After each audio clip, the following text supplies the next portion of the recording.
What is up, guys? So today we're going to talk about what it was like dating a girl who she wasn't a working girl when I got with her, but due to like addiction and heroin addiction, she ended up turning into a prostitute, a working girl. And I'm going to tell you what it was like, what they have to go through, and yeah, just say it as it is. Which there's a lot of people on here that say that they say it as it is, but they only really say what makes them look good or what favors them. They don't really say it as it is. Whereas I don't care. I just say it how I see it, because there's nothing left. I've been embarrassed, I've been shamed, I've been ridiculed, I've been a homeless heroin addict, I've been an alcoholic, I've been a shoplifter selling bacon and cheese door to door. So, there's nothing left. There's no more shame or embarrassment. It's, I can pretty much say what I want, and I don't really care if people think that I'm a loser or a dosser or whatever. And I want to share what it's like being a heroin addict, because addicts don't have a good time in society. They get looked down upon. He's a fucking smackhead, he'll rob your nana, he'll rob your so-and-so, and a lot of the time we do, because we need money for drugs. But what I want to show is that there's actual people behind the smackhead gimmick, that we are human beings that have just made a few bad choices in life. So yeah, that's what I'm going to talk about today. Now, obviously I'm not going to use the real names, because I'm sure that they've gone away and changed their lives around, and maybe they want to forget about this part of their lives. So I'm not going to use any names, but yeah.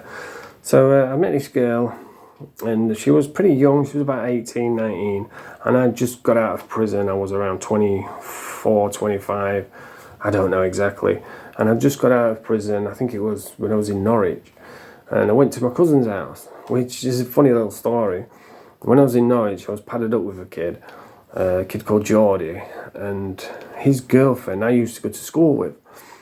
And her friend over the road was a lass, and it turns out she was my cousin. She says, because he was writing to her, and she told her friend over the road and said, "Oh, he's padded up with a kid called Paddy. I know him." And she says, "Oh, that's my cousin or second cousin, whatever it was, somehow related." And so yeah, and I ended up getting out, going to her house, and that's where I met this lass. And I was a heroin addict. I was already into my addiction by probably like 10 years. I just got out, so I was using again. I was caught up. I couldn't get out of it. And she kept trying to ask me, saying, "Oh, I want to try it. I want to try it." And I was like, "Look, you do not want to try none of this. This is horrible, evil stuff. Stay well away from it." And I would keep it away from it. But then I ended up, because I was still shoplifting, because I still needed money, I got caught, got sent to prison, and I don't know how long I got, probably like 18 months or something. And I was writing to her, and when I got out, I went back to her, and she was a full-blown heroin addict, and she was worse than I was. I mean, at this point, she must have been using for a few months, and she was injecting into the femoral artery, which is a vein what goes down your back, all through your body, and they stick a needle into the groin, straight into this big vein. So she was injecting into the femoral artery, and looking back, I was probably naive, because I didn't really question where she was getting the money from. But now I know that she was probably working on the streets, being a prostitute or a working girl. And anyway, we ended up, we're both addicted now, and there was one night where we didn't have any money. Now, I always had money. I always managed to find it. I don't know how. I just did. The only time I really didn't have any money, where I was left without, was when I depended on other people. And we both had gear for the morning, and then somebody came to stop over, and he was, "Oh, please let me have that bit of gear you've got, because I'm rattling, blah, blah, blah." And we was like, "No, we need it for the morning." He said, "Oh, come on, I get paid tomorrow. I've definitely got the money in the morning. I'll give you it back." And so, fucking being a knobhead, I gave him it. And then the next morning he's gone. He didn't come back, and we've got nothing then. So now we're both rattling. We were waiting for him till like 4 o'clock, and we're like, "He's not coming, is he?" But now we're deep into the rattle, so I couldn't go out shoplifting. And she was saying, oh, well, I can just go up on the beat and make some money. I was like, no, I'm not doing that. Fuck that. But when you get ill enough, you know, when you've been puking, when your head hurts, and you know that this can all go away in a second, I just says, all right, well, go on then. Go and do it. And at the time, I thought this was her first time doing it, but obviously it wasn't. And she's gone away, come back for an hour later with a big wedge of money. And that's how it all began. And we had like a little thing going. Like, in the end, we were just associates. We were thrown together in this world of addiction. There wasn't really any feelings there. But we were, you know, we cared about each other, but we wasn't like in love or anything. And I used to go out shoplifting through the day, and she would go out working on the night, because you can't really prostitute in the day. I mean, you could now. It's totally different now. Now they work from home now.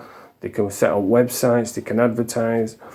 And looking back, if I'd have known then what I know now, I could have probably done a way better job, done it way more safely, and made tons more money. They do like OnlyFans now, but back then there was no. We didn't even have mobile phones back then. They was just coming in. That's how long ago it was. There was no internet. So you had to go up onto the beat and just walk about until somebody picked them up. So yeah, I used to shoplift through the day, and she would go out on a night. And the thing what struck me was how unpredictable it was. Like, one night she'd go out, she'd be out for like 5 or 6 hours, and she'd come back with like 30 quid and say, oh, it's dead out there. And again, naive, you know, looking back, she was probably out buying drugs and doing drugs with other people, and then she'd come back to me with like 30 quid. But then other nights, she'd go out and she'd be out 20 minutes, come back with like 500-600 quid. It was just unbelievable, the amount of money that it could make. And she always used to tell me the people that she was meeting, and it's not what you think, you know. You think it's just all dirty old men and weirdos, but there's a lot of people who are well, you know, like doctors, nurses, well, maybe not nurses, but doctors, you know, solicitors and prison officers, good, like, honest people of society, and they're just used. Some are dirty old men, some are weirdos, but there's a lot of good people that just want a release, or they just, you know, lonely old men that just want a bit of time talking or whatever. It's a total mixed bag, but there are some total weirdos out there. There was one guy who she was telling me about. He wanted her to kick him in the nuts for like, it'd give her like 20-30 quid or something, just for 10 minutes from just whacking him in the nuts. And there was another guy. If you're eating, I suggest that you stop watching this now, because it's disgusting. There was one guy who he wanted her to go away, have sex with a client or whatever, without a connie on, and then he wanted this guy to come up her, and then she comes back, and then he can go down on her. And that's what he wanted. And he offered her like loads of money, and she was like, oh, I'm not doing that. You know, that was fucking disgusting. And there was another guy who he had like a glass table, and he used to lay underneath the table, and he would get this working girl to go and sit on the table, squat on the table, and do a crap while he's laid there looking up underneath this glass table. It's like, fucking hell, you know, proper weirdos. Like I said, there's doctors as well. I remember one night she went out and she went to this doctor's. She said there was 2 doctors and they wanted like a threesome or something. And she ended up, I think she did like 45 minutes and got like 700 quid, something like that. I was like, Jesus Christ, loads of money to be made. But it is dangerous, and there's so many times where I've seen girls going out and then they'll come back with a black eye, teeth missing, where they've just been battered and raped. I know girls that have been murdered. My friend Cheryl, she got murdered. It's in the papers, in the news, so I can say her name. She got murdered in a subway, battered to death by some guy who beat up a schoolgirl the week before, and they let him out, and he's gone and beat her to death. She's a tiny little thing. You could have just pushed her, her fucking head would have fell off. Tiny little skinny frail thing, and he's beat her to death. And he's probably out now. One of the lasses got thrown off the flats in town. She's dead. Another lass got her eyes stabbed out and her throat cut and wrist slit. And the guy that did that got manslaughter. Because how is that manslaughter? But yeah, it's a very dangerous game, and they'll go out, they'll come back, they get their eyes busted, their face busted, and the only thing they care about is they're not going to be able to make more money now because of the way they look. People are not going to pick them up, and that's, you know, that's the power of addiction. It's so strong and it overrides everything, and that's what these girls have to go through. So it winds me up when you see, I saw one the other day, a bunch of fucking knobheads in the car giggling like little schoolgirls, and there was a working girl on the corner, you know, just trying to earn some money, and they started recording and trying to get her to do press-ups for £1 and telling her to dance, and I was giggling, and then they shot up laughing like a bunch of little muppets. It winds me up because they have no idea what these girls have to go through every single day. But yeah, that's what it was like. And if I'm totally honest, I kind of miss the thing what we had, because there was no emotional connection in the end. We were just like thrown together by addiction, and like when I got locked up, she would go with somebody else, and then when I got out, she'd come back to me. So we had like a connection in a way, and if ever I needed anything, you know, I could just see her. If I wanted to go out to the cinema, we could go. If it was nice to have someone to cuddle up to at night. So it was all the benefits of having a relationship, but without, you know, all the emotional stress and all the things what come with relationships. And I kind of missed that, because it was nice to have someone there without any real attachment. But yeah, that's what it was like when I was a heroin addict and I was living with this girl. It was on and off for years, and I know it's probably time that I should start looking towards getting a relationship now, but I just don't feel ready for it, you know. And just mentally, the thing is, I've been screwed over so many times by women that I just can't be dealing with the stress of it anymore. And I'm pretty happy as I am, although I do miss having somebody there, but I just don't feel like I'm emotionally ready for it yet.